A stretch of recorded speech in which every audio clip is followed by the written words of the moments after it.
help this child of mine. He or she will just have to learn the hard way that everything that glitters is not gold.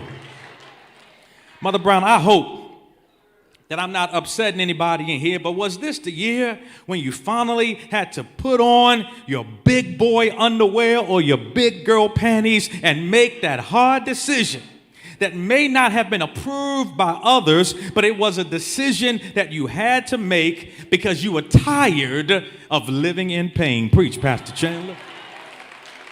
You were tired of being disrespected, tired of being taken for granted, tired of being ignored and devalued. This may not be for everybody, but for somebody, Dr. Warren, they made a choice this year that said, I got to just let me.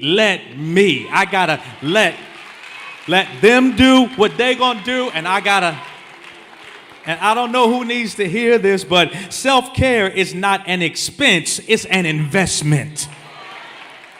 We're the people who made a choice in 2025 that said, I will make myself a priority. This was the year for some of us to say, let me do me. Let me do what works for me. Let me do what is best for me. Let me do what brings me joy. Let me do what brings me happiness. Let me do what brings me peace. Let me do what I believe pleases God.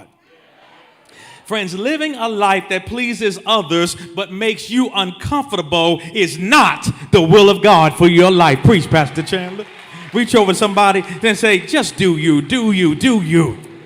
And in order for you to get to that point, you have to graduate from worrying about the opinions and the thoughts of others and what others say about you and what others think about you and how others lie about you and how others romanticize about you and even how they hate on you. I've discovered, Deacon Dane, that some people will hate. Friends, I'm trying to get to my text, but what kind of year has this been for you? For many of us, your pastor included, 2025, Dr. Mosby, was a roller coaster ride. I had some good days, but I also had some hills to climb. I've had some happy moments, but then there were moments when life was hard. I had some moments when my bank account was blessing my life, but then there were other days when I had to rob Peter to pay greedy Paul. There were back deacons. I'll tell the world that my church treats me well and takes good care of me, but I don't think